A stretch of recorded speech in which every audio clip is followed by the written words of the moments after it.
el cónclave es una guerra. This is a conclave, it's not a war. It is a war, and you have to commit to a side.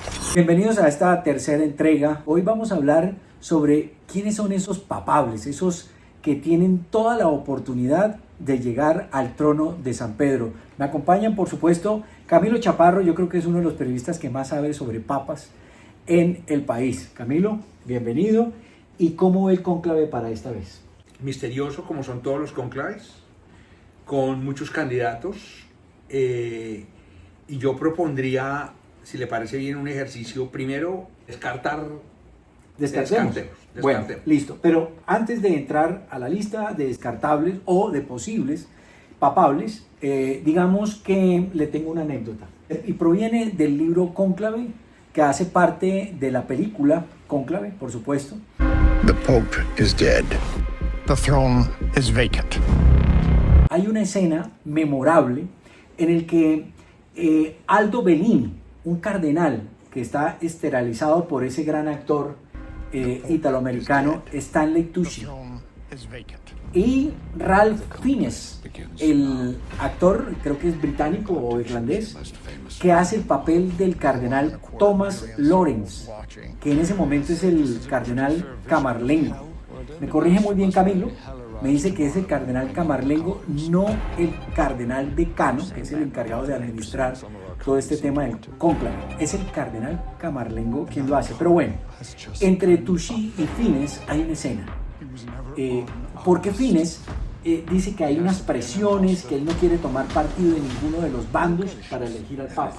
Esto es un tema político también, no es solamente de fe.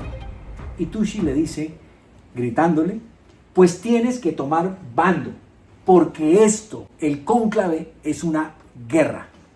This is a conclave, it's not a war. It is a war, and you have to commit to a side. Es una guerra de poder. ¿Es una guerra de poder entre el bien y el mal también? Es una guerra entre la ambición y la visión personal de cada uno de los cardenales de qué quieren. Aquí tengo una lista, Camilo, para ver si los vamos descartando o avalando. Está en primer lugar Pietro Parolin.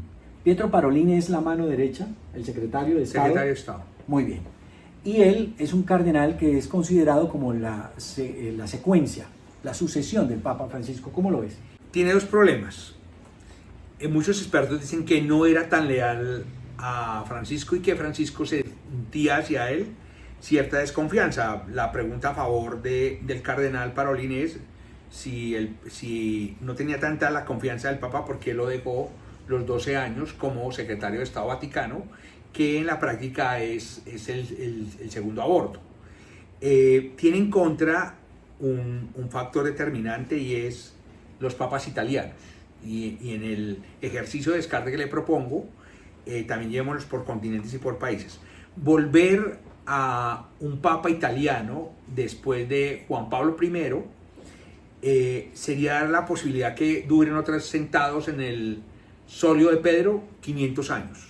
O sea que en ese caso usted no ve como uno de los papables a Matteo Zuppi, que es un cardenal bastante liberal, que estaría en la línea de Francisco, como un papable, ¿no lo ve? Zuppi es un intelectual, progresista, línea Francisco, tiene todas las cualidades. Le juega en contra, insisto, el italiano. Regresar a un papa italiano es complicado. Se le sienta en la silla de Pedro el Pescador, y de ahí duran 5 siglos para volver a nombrar a un papa no italiano. ¿Eso qué quiere decir? ¿Vuelve la mafia? ¿Vuelven los No, enredos no financieros? necesariamente.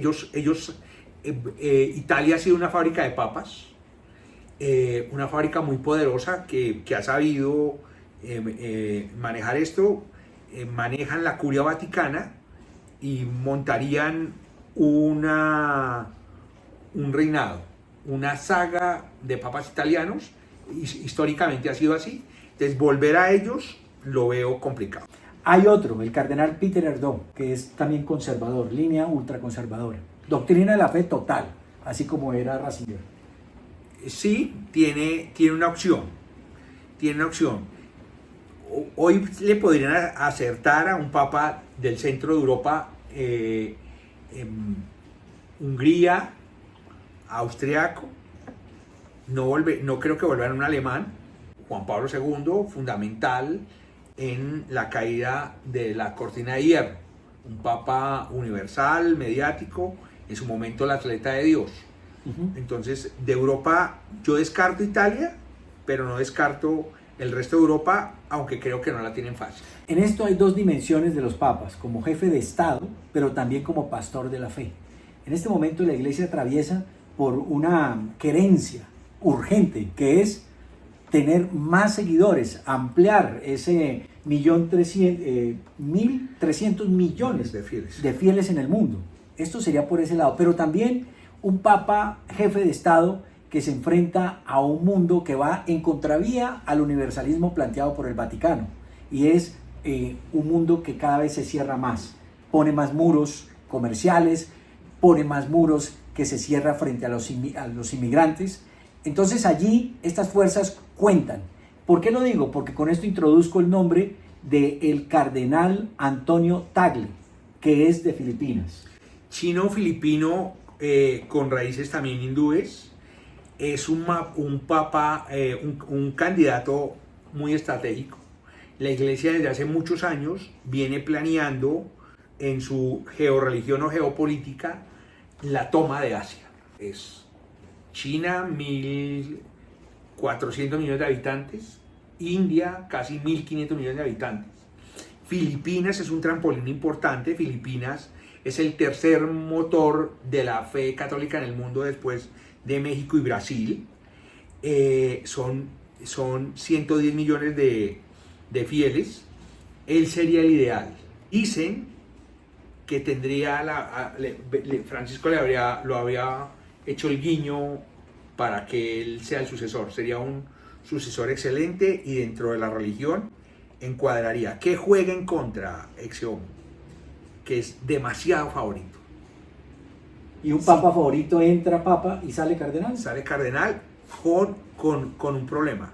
Si no es papa, será el gran perdedor del conclave. Si Tagle no es el papa, es el gran perdedor. En todos los análisis de todos los vaticanistas, Tagle entra hoy como el gran favorito y eso le puede jugar en contra. Finalmente, y para ya redondear, Camilo, la duración de un cónclave, ¿cuáles son los días ideales que debe durar un cónclave y qué dicen? ¿Cuál es el significado que se esconde en un cónclave rápido y un cónclave que se prolonga demasiado? En los tiempos modernos un cónclave no pasa de 3 días, exagerando 3 días y media mañana. Un cónclave de más de 3 días daría una señal al mundo de una división interna muy fuerte. ¿Ve usted un papa negro, como por ejemplo el africano Kondou Tucson, que es moderado, está en una lucha acérrima contra la discriminación de los homosexuales? Alguien plantearía la pregunta, ¿está preparada la Iglesia Católica del Vaticano para un papa negro? Y uno diría que sí.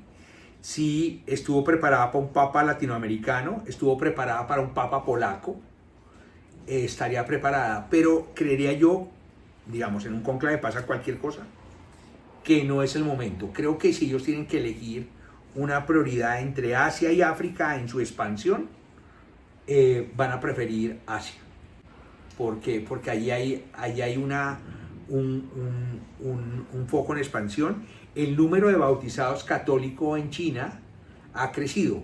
En un país con 1.400 millones de habitantes, puede que no se note mucho todavía ese lunar, pero el lunar, la marca de los católicos en China, ha crecido a unos pasos muy interesantes para el Vaticano y estoy seguro que si tienen que apostar a alguno de los dos continentes, preferirían Asia, pero cualquier cosa puede pasar. En el ejercicio de descarte, uno podría decir Latinoamérica.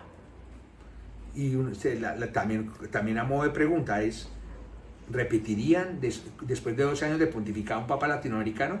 Difícilmente. Está por verse.